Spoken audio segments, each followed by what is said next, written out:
Salut la compagnie. Alors je voulais faire une petite vidéo sur comment YouTube a changé ma vie. Alors, comment j'ai commencé mon aventure YouTube, c'était en 2022 quand j'étais en congé maternité. Et ce que j'ai découvert, bon, j'avais plus de temps et je suis un peu tombée dans le rabbit hole, donc l'addiction de YouTube. Je passais beaucoup de temps à regarder YouTube. Et j'ai découvert toutes les chaînes YouTube de maman, en fait, de personnes qui restent à la maison. Donc il y avait plusieurs choses en fait. Il y avait c'était tous les témoignages de femmes enceintes ou de mères, témoignages de leur accouchement, donc des témoignages vraiment honnêtes de comment leur accouchement s'est passé. Et forcément, j'étais un peu anxieuse, je voulais en savoir plus, je voulais savoir tous les différents scénarios qui étaient possibles. Bon, c'est impossible, mais écouter plusieurs témoignages. Et vraiment, YouTube a été un outil hyper utile là-dessus. Et j'ai retrouvé un peu ce que j'ai adoré il y a 20 ans quand j'ai commencé un blog, c'est que les gens partagent honnêtement leur vie, leur expérience personnelle, des gens avec des parcours vraiment différents, d'origines vraiment différentes, surtout si tu peux écouter dans une autre langue que ta langue maternelle, donc tu as vraiment des témoignages vraiment différents de ce que toi tu vis ou de ce que ton cercle d'amis peut partager avec toi. Et ça m'a vraiment ouvert les yeux sur la richesse de YouTube, de ce que tu peux trouver sur YouTube. Bon, tu peux aussi trouver beaucoup de bêtises, mais tu peux trouver vraiment des perles. À cette époque, j'ai beaucoup aimé deux youtubeuses, enfin même aujourd'hui, je continue parfois un peu à regarder ce qu'elles font.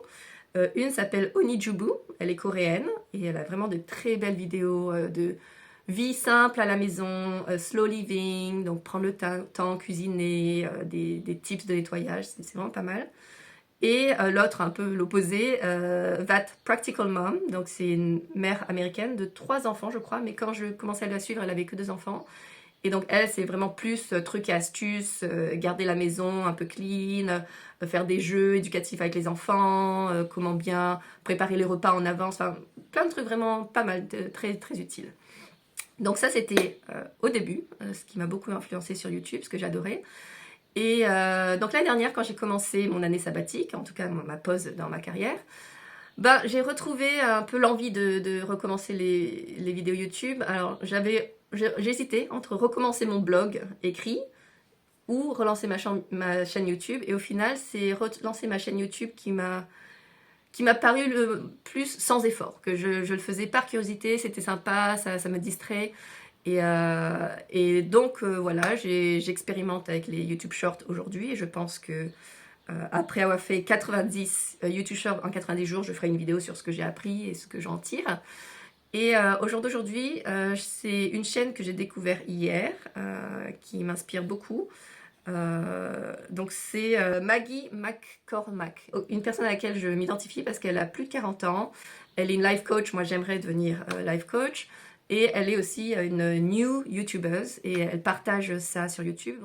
Mais en tout cas, YouTube, c'est vrai que cette année, je ne sais pas si c'est que moi parce que j'ai une chaîne ou si vous aussi ça vous arrive, mais tous les gros créateurs de YouTube vous disent allez-y, il faut créer votre chaîne, n'attendez pas, c'est vraiment une expérience, vous apprenez beaucoup de choses. Et c'est vrai, enfin ça c'est vrai, hein, pour être une petite YouTubeuse avec moins de 200 abonnés, je peux dire que j'aime bien, enfin ça, tu apprends l'édition vidéo, tu apprends sur toi. Après, je pense qu'il faut avoir cette envie un peu narcissique de partager ta vie, de partager ce que toi tu trouves intéressant.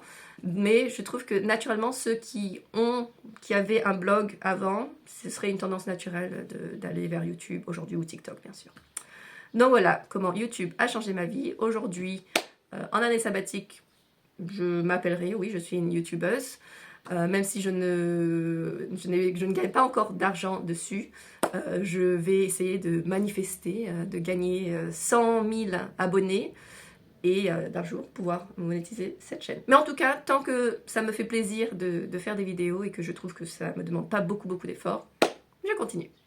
Voilà, si vous voulez me suivre mes aventures de YouTube, je commencerai à partir d'aujourd'hui, probablement toutes les 2 semaines ou une fois par mois, mon aventure en tant que nouvelle youtubeuse et qu'est-ce que j'essaye dans le mois qui a marché, qui n'a pas marché, et aussi de combien je fais d'argent si un jour j'arrive à faire de l'argent. Et en tout cas, combien de subscribers, d'abonnés je gagne au fur et à mesure. Voilà, bon YouTube, et à vous de jouer!